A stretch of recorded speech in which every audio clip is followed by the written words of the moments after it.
Radio Kantipur, radio राष्ट्रको।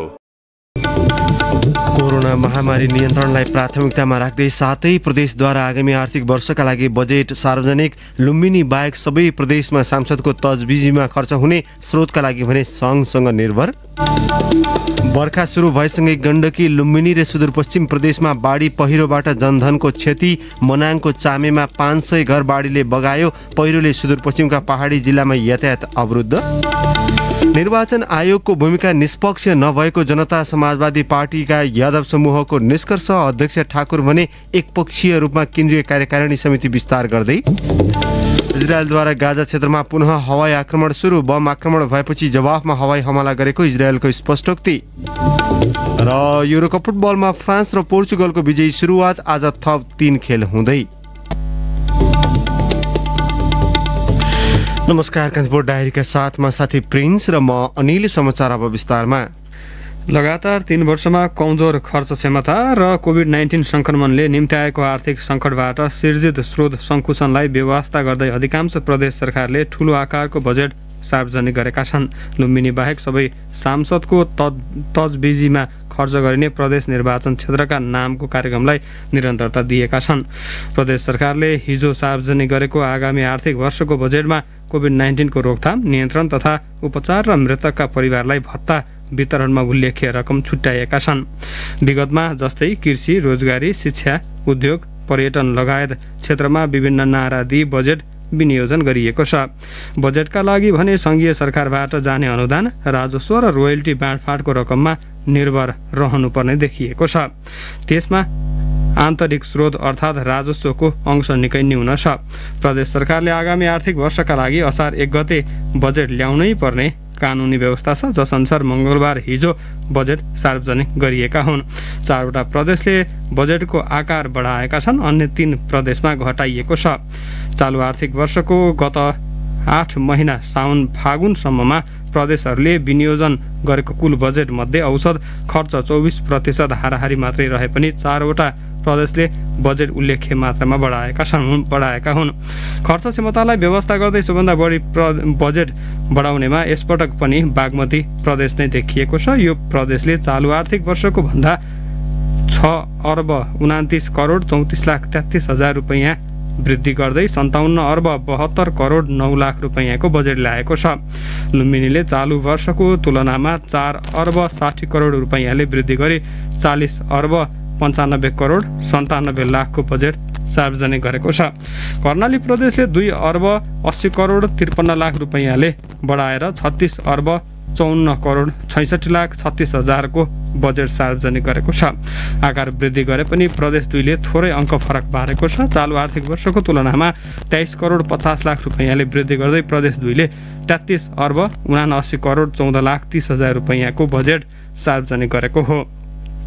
प्रदेश 1 गण्डकी र सुदूरपश्चिमले मात्रै बजेट घटाएका छन्। चालु वर्षको तुलनामा सबैभन्दा बढी अर्थात् 8 अर्ब 43 करोड 7 लाख 47 हजार रुपैयाँले प्रदेश 1ले बजेट घटाएको छ। गण्डकी प्रदेशले 4 अर्ब 80 करोड 27 लाख 33 हजारले घटाउँदै आगामी वर्षका लागि 30 अर्ब 3 करोड 94 लाख 27 हजार रुपैयाँको बजेट सार्वजनिक गरेको छ।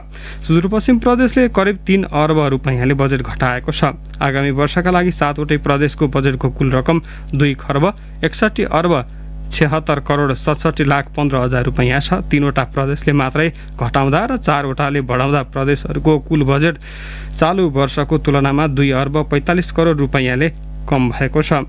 चालु वर्षका लागि सबै प्रदेशको कुल बजेट 2 खर्ब 64 अर्ब 21 करोड रुपैयाँ छ।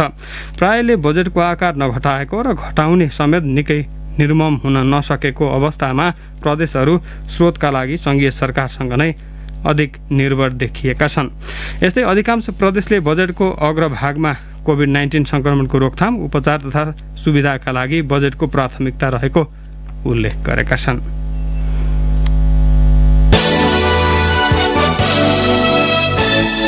2 दिनदेखि परेको वर्षाले गण्डकी, लुम्बिनी र सुदूरपश्चिम प्रदेशका विभिन्न जिल्लामा धनजनको क्षति भएको छ। गण्डकी प्रदेशको हिमाली जिल्ला मनाङमा बाढी पहिरोले सबैभन्दा बढी क्षति पुर्याएको छ। मर्स्याङ्दी नदीमा पानीको बहाव बढ्दा नासो गाउँपालिका 1 ताल गाउँ पुरै डुबानमा परेको छ। त्यहाँका 48 घर डुबानमा पर्दा सिङ्गो गाउँ विस्थापित भएको छ। स्थानीय मिनराशि गुरुङले गाउँवासी पहरा मुनि गएर बसेको बताउनुभयो। मनाङ सदरमुकाम चामेको हुला कार्यालयसहित दर्जनौं घर मर्स्याङ्दीको बाढीले बगाएको छ भने अधिकांश डुबानमा परेका छन्। बजार क्षेत्र जोखिममा परेपछि चामेका 60 घरका 300 जनालाई कारागारको नयाँ भवनमा राखिएको छ। चामेमा पारिपट्टिका 5 वटा घर डुबानमा परेपछि तलेखुमा गएर बसेको स्थानीय मेलिना गुरुङले बताउनुभयो। सशस्त्र प्रहरी बल नम्बर 32 गोल्मा मनाङका गोल्मापति डिएसपी होमनाथ पन्थीका अनुसार चामे बजारलाई बाढीले 3 भागमा बाँडिदिएको छ। घट्टे खोलाको एउटा र स्यार्कु खोलाको 2 वटा पुल समेत बाढीले बगाएको छ। वर्षाले चामे 1 तिमाङ खोलाको बेली ब्रिज बगाउनुका साथै 32 किलोवाटको स्याल्क्यु खोला लघु जलविद्युत आयोजना पनि बगाएको छ। बाढी पहिरोले बागलुङका 14 वटा घर परिवार विस्थापित भएका छन्। बाढी गाउँपालिका 7 मा 8 र काठे खोला 7 का 5 घर विस्थापित भएका छन्। पहिरोले म्याग्दीका अधिकांश सडक अवरुद्ध भएका छन्। बेनी जोमसोम सडक सोमबारदेखि नै अवरुद्ध भएको छ। चमेरे, तिप्ल्याङ, भिरकोट, तातोपानी, दलथले, गुइठे, काफ्रे भिरमा पहिरोले र म्याग्दीको बेग खोला, रूप्से खोला र मुस्ताङको कुक खोला, मार्फा खोला, पाण्डा खोला तथा लुफ्रा खोलाबाट खरेबाट लेदोसहित बाढी आएकाले पैदल यात्रामा समेत समस्या भएको छ। पर्वतको कुस्मा 1 सहस्रधारमा खसेको पहिरोले मध्य पहाडी सडक मंगलबार दिनभर अवरुद्ध बनेको छ। पाल्पाको रिब्दीकोट 4 भैरवस्थानमा पहिरोले घर पुरिँदा 1 जनाको मृत्यु भएको छ। बाढीले कास्कीको मादी गाउँपालिकामा निर्माणाधीन सुपर मादी हाइड्रो पावरमा क्षति पुर्याएको छ। गोर्खाको आरुघाट गाउँपालिका 2 ठोटनेरी खोलाले बगाउँदा बर्दिया घर भएका 38 वर्षीय गोविन्द चौधरी बेपत्ता भएका छन्। तनहु हुँदै बग्ने साना ठुला खोला तथा नदीमा पानीको बहाव उच्च भएको र केही क्षेत्र बाढी र पहिरोको उच्च जोखिममा परेका छन्। लगातारको वर्षाले नारायणीको बहाव उच्च भएपछि हिजो साँझ त्यहाँ स्थित गण्डक ब्यारेजका नेपाल र भारततर्फका सबै ढोका खोलिएका छन्। नदीको सतह खतराभन्दा माथि पुगेपछि ब्यारेजका 36 वटै ढोका खोलिएको गण्डक ब्यारेजका भूआर्जन अधिकारीले बताउनु भएको छ। लगातारको वर्षाले सुदूरपश्चिम प्रदेशका पहाडी जिल्लामा पहिरो खसेर सडक आवागमन अवरुद्ध भएको छ। सडकमा पहिरो खसेर अछामको साँफे मार्थडी सडक खण्ड सोमबारदेखि नै अवरुद्ध भइरहेको छ।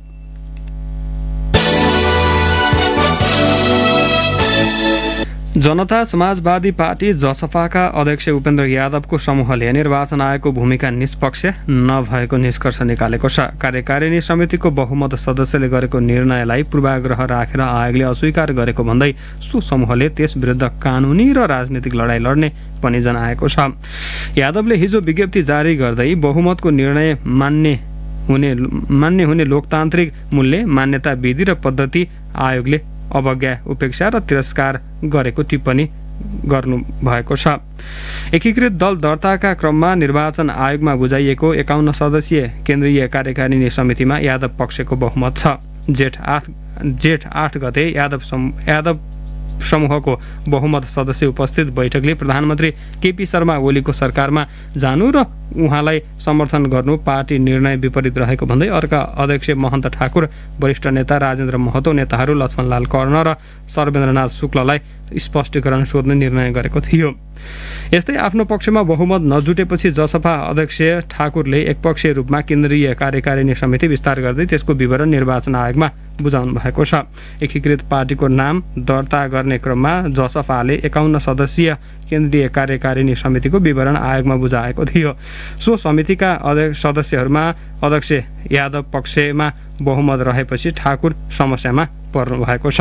ठाकुर र यादव पक्ष एकअर्का विरुद्ध कारबाहीमा उत्रिएपछि त्यसको वैधानिकताको विवाद आयोगमा पुगेको थियो। आयोगले दुवै पक्षलाई केन्द्रीय कार्यकारिणी समितिको निर्णयसहितको विवरण पेश गर्न भनेको थियो। यादव पक्षले केन्द्रीय कार्यकारिणी समितिको बहुमत सदस्यको निर्णयसहित विवरण पेश गरेको थियो। ठाकुर पक्षले पेश गर्न ढिलाइ गरेपछि आयोगले पछिल्लो पटक दिन किटान गरेरै 7 दिन समय दिएको थियो। तर ठाकुर पक्षले विवरण पेश गर्नु अघि नै आयोगले दुवै पक्षको कारबाहीलाई अस्वीकार गर्ने निर्णय गरेको थियो। आयोगको निर्णयपछि अध्यक्ष ठाकुरले केन्द्रीय कार्यकारिणी समितिमा 10 जना थपेर विवरण आइतबार पेश गर्नुभएको हो। कान्तिपुर डायरीमा अब ब्रेकको पालो। कान्तिपुर डायरीमा अब बाँकी प्रसङ्ग। महाकाली नदी तटीय क्षेत्रमा भारतबाट भइरहेको ज्यादती रोक्नका लागि कूटनीतिक पहल गर्न गृह मन्त्रालयले परराष्ट्र मन्त्रालयलाई पत्र पठाएको छ।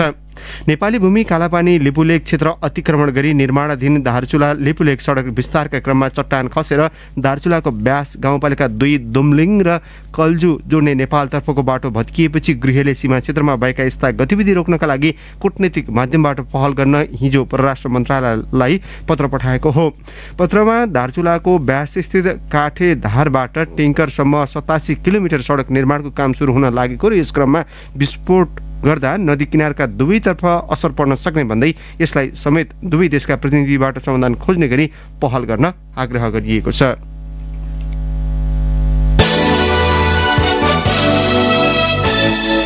कान्तिपुर डायरीमा अब कान्तिपुर सविस्तार। कान्तिपुर सविस्तार। विद्यालय तहको नयाँ शैक्षिक सत्र हिजोदेखि सुरु भएको छ। कोरोना संक्रमणका कारण भौतिक उपस्थितिमा पठन पाठन सम्भव नभएपछि सिकाइ सहजीकरणका लागि सरकारले नयाँ शैक्षिक सत्र लागू गरेर बाटो खुला गरिदिएको हो। गत वर्ष पनि शैक्षिक सत्र सुरु नहुँदै कोरोना संक्रमण देखिएपछि प्रविधिमा आधारित सिकाइ प्रक्रिया थालिएको थियो। अभिभावक, विद्यार्थी, शिक्षक सबैजना नयाँ सिकाइ पद्धतिका बारे अलमलमा परे। त्यसैले पनि सहजीकरणका लागि यसअघिकै शैक्षिक सत्रमा सिकेका पाठबाट यस वर्षको शैक्षिक सत्र व्यवस्थित बनाउनु पर्नेमा सरकारवालाहरूले जोड दिएका छन्। विद्यार्थीको नयाँ कक्षा प्रवेश, अभिलेखीकरण तथा वैकल्पिक माध्यमबाट सिकाइ सहजीकरणका लागि शिक्षा विज्ञान तथा प्रविधि मन्त्रालयले असार 1 गतेदेखि नयाँ शैक्षिक सत्र सुरु गरेको छ। नयाँ शैक्षिक सत्र सुरु भएसँगै विद्यालयले अनलाइन, टेलिफोन वा अन्य कुनै माध्यमबाट विद्यार्थीको नयाँ कक्षामा अभिलेखीकरण कार्य सुरु गरेका छन्। असार 15 सम्म विद्यार्थीको अभिलेखीकरण कार्य पूरा गरेर विद्यार्थीको हातमा नयाँ पाठ्य पुस्तक उपलब्ध गराउनु पर्ने जिम्मेवारी विद्यालयको हुनेछ। विद्यार्थीको अभिलेखीकरणपछि वैकल्पिक सिकाइ प्रणालीबाट बालबालिकाको सिकाइलाई निरन्तरता दिइने मन्त्रालयका प्रवक्ता दीपक शर्मा बताउँछन्। विद्यार्थीहरूलाई भौतिक रूपमा बोलाउन सक्ने अवस्था भएन। त्यसैले सिकाइमा विद्यार्थीहरूलाई कसरी जोड्ने, शिक्षक र विद्यार्थीको सार्थक सम्पर्क कसरी बनाउने भन्ने चाहिँ नि विषय नै मूल चुनौती हो। अब त्यसभित्र जाँदाखेरिमा अरू धेरै किसिमका चुनौतीहरू हुन्छन्। जस्तो अब अनलाइनबाट चलाउँछु भन्दा अनलाइनका चुनौतीहरू छन्, कनेक्टिभिटीका कुराहरू छ, डिभाइसका कुराहरू छ होइन। अब त्यो नहुने ठाउँमा अब रेडियो टेलिभिजनमा हामीले चाहिँ पाठहरू गर्दाखेरिमा पाठ प्रसारण गर्ने त्यसको कभरेजको चुनौती छँदैछ। त्यस पछाडि विद्यार्थीहरूले कति सक्रियसँग त्यसलाई सहभागी हुन सक्छन् भन्ने चुनौती छ। जुन मोडालिटीबाट जाँदा पनि विद्यार्थीहरूलाई निरन्तर सिकाइमा कसरी जोड्ने भन्ने त चुनौतीपूर्ण छ। अहिलेको मुख्य चुनौती नै त्यही हो। सरकारले कोरोना संक्रमण सामान्य नभएसम्म वैकल्पिक विधिको माध्यमबाट सिकाइ सहजीकरण जारी रहने जनाएको छ। गत वर्षकै आधारमा यो वर्ष शैक्षिक गतिविधि हुने प्रवक्ता शर्माको भनाइ छ।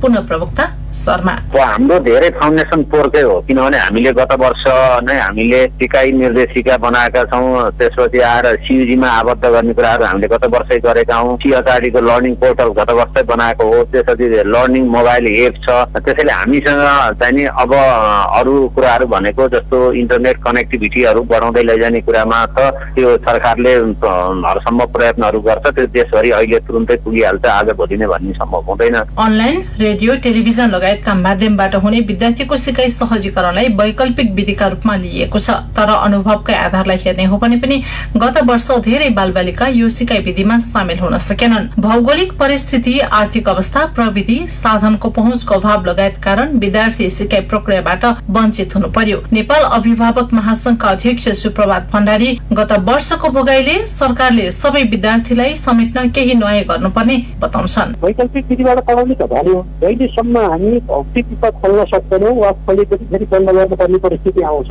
त्यो बेला भाइ साधन भन्छौँ हामी। साधन कुन साधनबाट पढ्ने हो, कुन विधिबाट, त्यो विधिको साधन चाहिँ हाम्रा विद्यार्थीहरूलाई दिनुपर्छ। त्यो भनेको अनलाइनबाट हो भने ल्यापटप होला, तपाईँको ट्याब्लेट होला, अब के होला, अफलाइन पद्धतिले कुन पद्धतिबाट पढाउने, त्यो तत्त भूगोलका कुन कुन स्थानमा कुन विधिबाट पढाउने, त्यो विधिमा जोडिन नसक्ने विद्यार्थीहरूका निमित्त अभावमा बाँचेका गरिबमा बाँचेका हाम्रा अभिभावकका सन्ततिहरूका निमित्त सरकारले डिभाइस दिने जोड दिनुपर्छ। त्यो डिभाइस जोडेपछि अनि शिक्षण सिकाइ कक्षा भर्ने हुन्छ। शिक्षकले जहाँबाट पढाए पनि उसले आफ्नो घरमा बसेर पढ्न सक्ने गरेर त्यो विधिको स्रोत भनौँ अथवा साधन जोड दिने काम गर्नुपर्छ। त्यो नगरिन्जेलसम्म कागजमा मात्र निकालेर शिक्षण सिकाइ हुँदैन। सन् 2080 सम्ममा विद्यालय तहका सबै पाठ्यक्रम परिवर्तन गरेर नयाँ लागू गर्ने सरकारको योजना अनुसार गत वर्ष कक्षा 1 र 11 मा नयाँ पाठ्यक्रम लागू भइसकेको छ। नयाँ शैक्षिक सत्रदेखि कक्षा 2, 3, 6 र 12 मा नयाँ पाठ्यक्रम लागू गरिने पाठ्यक्रम विकास केन्द्रले जनाएको छ। केन्द्रका निर्देशक तथा सूचना अधिकारी गणेश प्रसाद भट्टराई अहिले चाहिँ कक्षा 2, 3, 6 र 12 मा नयाँ पाठ्यक्रमहरू जान्छन्। नयाँ पाठ्यक्रमको साथसाथमा नयाँ पुस्तकहरू पनि विकास भएका छन्। कतिपय स्थानमा स्रोत साधनको अभावमा प्रविधि प्रयोग असम्भव नै छ। त्यस्ता स्थानमा पुरानै तरिका अपनाएर सिकाइ प्रक्रिया प्रभावकारी बनाउन सकिने विज्ञको सुझाव छ। शिक्षाविद विद्यानाथ कोइराला आधुनिक प्रविधिलाई मात्र प्रयोग गरेर सिकाइ प्रभावकारी बनाउन कठिन रहेको बताउँछन्। शिक्षकले पाठ्यक्रम चाहिने वा पाठ्य पुस्तक चाहिने अहिले भएका आफ्ना पुराना परम्परा वा वस्तुस्थितिबाट कसरी पढाउन सकिन्छ भन्ने किसिमको गरेर तिनीहरूलाई पुनर्लेखन गर्ने यति गरियो भने सकिन्छ।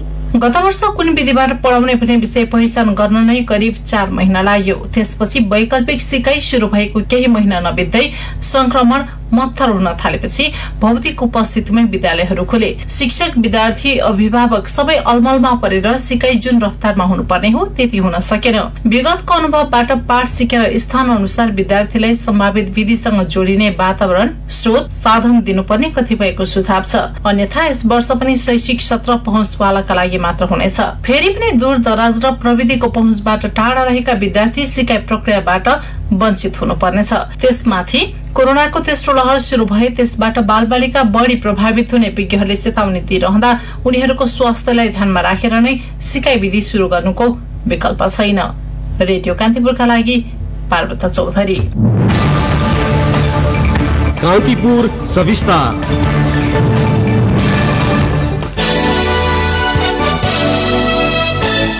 कोभिड-19 को परीक्षण र संक्रमितको संख्या कम हुँदै गएको छ। निषेधाज्ञाको छैटौं सातामा प्रत्येक साता संक्रमण संख्या 61,000 सम्म पुगेको थियो। अहिले घटेर करिब 21,000 मा झरेको छ। कोभिडको दोस्रो लहर आएपछि जेठको पहिलो साता PCR परीक्षणमा 52% सम्म पोजिटिभ देखिएकोमा हिजो 22.5% पोजिटिभ केस देखिएको छ। हरेक दिन थोरै प्रतिशतले संक्रमण घट्दै गएको छ। 7 दिन अघि जेठ 26 गते 12,047 नमुनाको PCR परीक्षण गर्दा 28.62% अर्थात् 3,449 जना संक्रमित देखिएका थिए भने मंगलबार 7,449 जनाको PCR गर्दा 22.56% अर्थात् 1,681 जनामा संक्रमण पुष्टि भएको छ।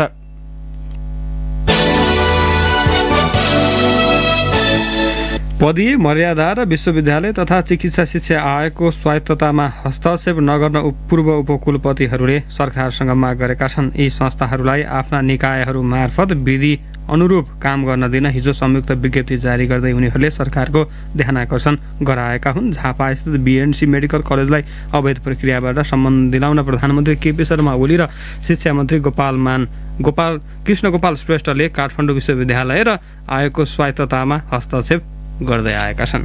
कान्तिपुर डायरीमा पुनः ब्रेकको पालो।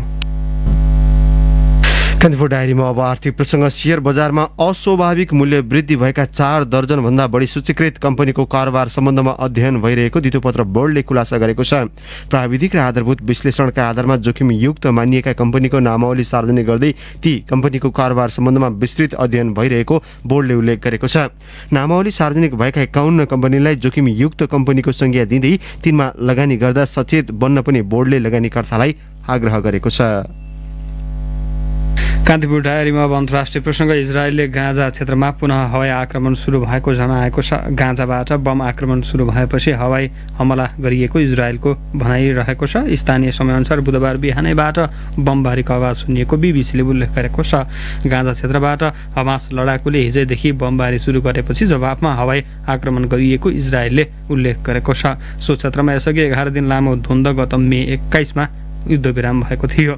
पूर्वी जेरुसलममा हिजो यहुदी राष्ट्रवादीहरूले मार्चपास्ट समेत गरेका थिए। उनीहरूले आतंकवादी समूह हमासलाई धम्की समेत स्थानीय अधिकार दिएको समेत स्थानीय अधिकारीलाई उद्धृत गर्दै बीबीसीले जनाएको छ। गाजाको युनुस स्थित हमास सैन्य क्षेत्रमा युद्ध विमानबाट आक्रमण गरिराखिएको इजरायलको डिफेन्स फोर्स आइडिएफले दाबी गरेको छ।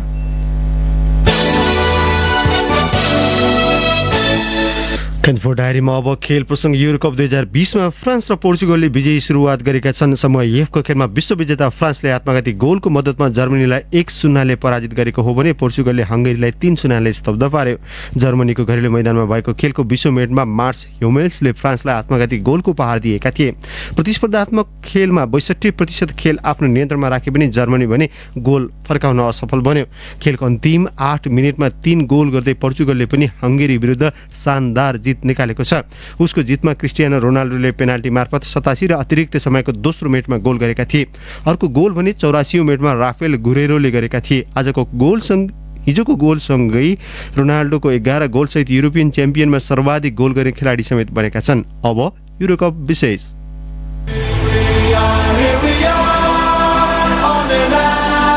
युरोकप 2020 विशेष। 6औं दिन युरोकपमा दोस्रो चरणको खेल सुरु हुँदैछ। बुधबार समूह ए मा टर्की विरुद्ध वेल्स भिड्दा इटली र स्विजरल्यान्ड आम्ने सामने हुँदैछन्। समूह बी मा रुस र फिनल्यान्ड बीच स्पर्धा हुँदैछ। समूहको चरणको पहिलो खेलमा पाएको जितको लयलाई कायम राख्नु नै फिनल्यान्डको लक्ष्य हुनेछ। मार्को क्यानेर्भाको प्रशिक्षणमा रहेको फिनिस टोलीले पहिलो खेलमा स्क्यान्डिनेभियन छिमेकी डेनमार्कलाई हराएको थियो। रुसले भने पहिलो खेलको नतिजा विश्व नम्बर 1 बेल्जियममा सुल्पेको थियो। खेलका दौरान डेनिस क्रिस्टियन एरिक्सन मैदानमा ढल्न पुगेपछि फिनल्यान्डको जित पनि छायामा परेको थियो। रुससँग अंक खोज्न सके अघिल्लो चरणको यात्रा सहज हुने भएकाले पनि फिनल्यान्ड क्रेस्तोभस्की रंगशालामा कुनै गल्ती गर्ने पक्षमा छैन। यस्तोमा रुसका भेटरान युरी झिर्कोभको अनुपस्थिति फिनल्यान्डका लागि राहत हुन सक्छ। त्यस्तै डालेर कुजै पनि आजको म्याचमा अनुपस्थित रहनेछन्। टिमो पुक्कीको उच्च फर्म फिनल्यान्डको जितको बलियो आधार हो। यी दुई बीचको खेल राति 7:15 बजे हुनेछ। समूह ए मा टर्की अंकविहीन टोली हो। वेल्सले स्विजरल्यान्डसँग 1-1 अंक बाँडेको थियो। अजरबैजानको बाकु स्टेडियममा भेट हुँदा इटालीलाई 3 अंक सुम्पेको टर्कीलाई मात खुवाउने योजनामा वेल्स हुनेछ। प्रशिक्षक रब पेज पनि स्विजरल्यान्डसँगको म्याचमा 1 अंक बटुल्नुमा वेल्सलाई भाग्यमानी ठान्छन्। ड्यानी वार्डको रक्षात्मक र केइफर मरुको आक्रमणलाई निरन्तरता दिए वेल्सलाई 3 अंक बटुल्न गाह्रो छैन। मेरियर डेमिरालको आत्मघाती गोलका कारण इटालीलाई नतिजा सुम्पेको टर्की अपराजित यात्रा 6 खेलपछि पूर्ण विराम लागेकोमा दुखी त छ, तर त्यसलाई सच्याउने मौका पनि छ। सेनोल गुमेसको टिम सेमिज अन्डर, इरफान क्यान काभेजी र कान एहानको पुनरागमन प्रति विश्वस्त छ। त्यस्तै वेल्स पनि इथान आम्पाडु र डेभिड ब्रुक्स अन्तिम 11 अटाउने खबरले हौसिएको छ। यी दुई बीचको खेल राति 9:15 बजे हुनेछ। समूह ए मा सबैभन्दा बलियो र नकआउट चरण नजिक पुगेको टोली इटली हो। युरोको यो संस्करणको उद्घाटन खेलमै इटलीले 3 अंक बटुले पनि समूह ए मा अन्य टोली अझै जितको खोजीमा छन्। रोबर्टो मान्सिनीको टोलीले आजको खेलमा 3 अंक बटुले उसको अघिल्लो चरणको यात्रा सुरक्षित हुनेछ। डिफेन्डर द्वय जर्जियो चिलिनी र लियोनार्दो बानुचीको उपस्थितिले मजबुत अजुरी, किरो एमोबाइल र लोरेन्जो इन्सिग्नेको आक्रमणमा विश्वस्त छ। उता स्विस टोली पनि अघिल्लो खेलमा ब्रिल इम्बोलोको गोलमा लिएको अग्रता जोगाउन नसकेको पीडालाई भुलाउने प्रयासमा हुनेछ। प्रशिक्षक भ्लादिमिर पेत्कोभिच, मिडफिल्डमा ग्रानिट जाका र रेमो फ्रेउलर अनि आक्रमणमा जेद्रान साकिरी हुँदा इटलीको डिफेन्स लाइन तोडिनेमा विश्वस्त छन्। यी दुई बीचको खेल राति 1:15 बजे हुनेछ। युरोकप 2020 विशेष।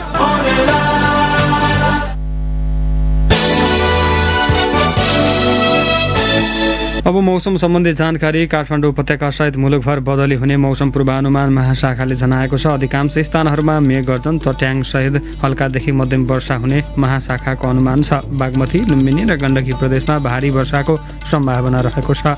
हाल पूर्वी उत्तर प्रदेश तथा बिहार आसपासमा रहेको न्यून चापीय क्षेत्रको प्रभावले देशका धेरै स्थानमा हल्कादेखि मध्यम वर्षा भइरहेको मौसमविद मन्जु बासीले बताउनुभयो। भारी वर्षाको सम्भावना भोलिदेखि कम हुने भए पनि मौसममा आएको बदलाव 4-5 दिन अझै रहने मौसमविद बासीले बताउनुभयो। केही बेर अघि 20 डिग्री सेल्सियस मापन गरिएको काठमाडौँ उपत्यकाको अधिकतम तापक्रम आज 24 डिग्री सेल्सियससम्म पुग्नेछ। सूर्योदय बिहान 5:07 भयो भने सूर्यास्त साँझ 7:01 हुनेछ। हवस् त प्रसङ्गसहित कान्तिपुर डायरीको यो बुलेटिन अहिलेलाई यहीँ सकिन्छ। अहिले केही बेरमा प्रसारण हुने हाम्रो नियमित कार्यक्रम द हेडलाइनर्समा आज हामी राजनैतिक विश्लेषक डाक्टर खगेन्द्र प्रसाईसँग कुराकानी गर्दैछौँ। सुन्ने प्रयास गर्नुहोला। अहिलेलाई भने कान्तिपुर डायरीबाट साथी प्रिन्स र म अनिल विदा माग्छौँ। नमस्कार।